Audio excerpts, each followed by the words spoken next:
आगे बढ़ते चंडीगढ़ से खबर है। सीएम आवास पर हरियाणा बीजेपी के पदाधिकारियों की बैठक हुई। मुख्यमंत्री नायब सैनी, प्रदेश अध्यक्ष मोहनलाल कौशिक भी मौजूद रहे। बैठक में बिहार चुनाव पर फोकस रहा। हरियाणा बीजेपी के नेताओं की बिहार में ड्यूटी लगाई गई है। बिहार चुनाव में सभी की जो ड्यूटियां वो लगाई गई हैं। बीजेपी के करीब 25 नेता फिलहाल बिहार में मौजूद हैं।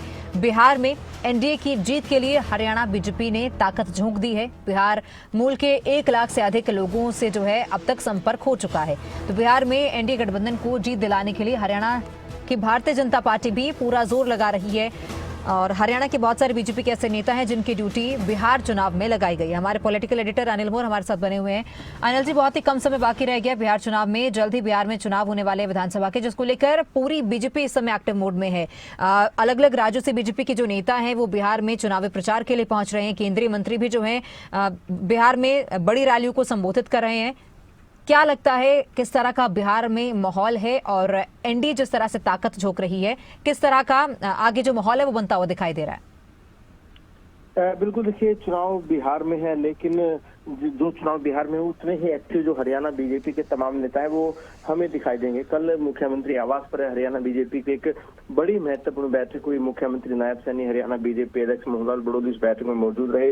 बिहार में बीजेपी की एनडीए की सरकार कैसे बन सकते, इसको लेकर कल की बैठक में मूल मंत्र दिए गए। और अगर बिहार चुनाव की बात करें, बिहार चुनाव में फिलहाल हरियाणा के 2 दर्जन से ज्यादा मुख्य नेता गए हुए हैं। अगर इन नेताओं की बात करें, कैबिनेट मंत्री कृष्णलाल पवार आज पहुंचेंगे, कैबिनेट मंत्री कृष्ण बेदी, कैबिनेट मंत्री विपुल गोयल, खेल मंत्री गौरव गौतम, राजेश नागरकर में जो तमाम मंत्री है लगातार बिहार चुनाव में प्रचार कर रहे हैं। पूर्व मंत्री असीम गोयल ने भी बिहार में डेरा डाला हुआ। तो इससे आप अंदाजा लगा सकते हैं कि बिहार को लेकर हरियाणा बीजेपी कितनी एक्टिव है। वहीं हरियाणा के अंदर भी जो बीजेपी के तमाम नेता एक बड़ा अभियान शुरू कर रहे हैं। इस अभियान के तहत जो हरियाणा में बिहार के लोग रह रहे हैं उनसे संपर्क साधा जा रहा है। अभी तक जो हरियाणा बीजेपी के नेता है 1 लाख बिहार मूल के लोगों से मुलाकातें कर चुके हैं, उनसे संपर्क साध चुके हैं। हरियाणा में बिहार मूल के कई लाख लोग रहते हैं, उनसे लगातार संपर्क साधा जा रहा है। और बीजेपी की बिहार में एनडीए की जीत सुनिश्चित हो, इसको लेकर हरियाणा बीजेपी के तमाम नेता लगातार कार्यरत है। कल की बैठक में भी हरियाणा बीजेपी के तमाम नेताओं को ये जिम्मेदारी दी गई है कि वो जो बिहार मूल के लोग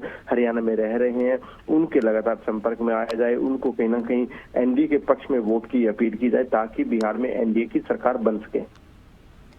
जी बिल्कुल अनिल जी, क्योंकि हरियाणा में भी बहुत सारे ऐसे लोग हैं जो कि बिहार के मूल के हैं और उनसे भी एक मीटिंग, जिस तरह आपने जानकारी दी कि उनसे भी मीटिंग की गई है, उनसे संपर्क साधने की कोशिश की जा रही है और लक्ष्य जो है तकरीबन 3 लाख का रखा गया है कि लोगों तक ज्यादा से ज्यादा पहुंच पाए, उन लोगों को जो है एनडीए के बारे में, एनडीए की नीतियों के बारे में ज्यादा समझा पाए।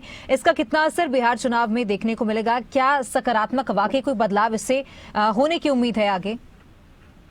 देखिए, अगर हरियाणा के इलाकों की बात करो, खासतौर से जो हरियाणा के इंडस्ट्रियल इलाके हैं, जो औद्योगिक क्षेत्र है, वहां पर बिहार मूल के लोगों की संख्या काफी ज्यादा है। अगर इंडस्ट्रियल इलाकों की बात करें, खासतौर से अगर हम पानीपत की बात करें, बहादुरगढ़ की बात करें, कुंडली की बात करें, मानेसर की बात करें, फरीदाबाद की बात करें, जो इलाके हैं जहाँ पर इंडस्ट्री ज्यादा है वहां पर बिहार मूल के लोगों की संख्या भी ज्यादा है। तो उस नाते कहीं ना कहीं हरियाणा बीजेपी की तरफ से यही रणनीति अपनाई गई कि जहां जहां पर बिहार मूल के लोग ज्यादा रह रहे हैं उनसे ज्यादा संपर्क साधा जाए। अभी तक हरियाणा बीजेपी के नेता 1 लाख बिहार मूल के लोगों से संपर्क साध चुके हैं। बाकी बिहार मूल के लोगों से किस तरीके से और संपर्क साधा जा सकता है उसको लेकर कल बड़ी बैठक हुई और इसी में यही रणनीति बनाई गई कि जो लोग बिहार मूल के हरियाणा में रह रहे हैं उनसे और किस तरीके से ज्यादा संपर्क साधा जाए ताकि बिहार में एनडीए की जीत सुनिश्चित हो सके।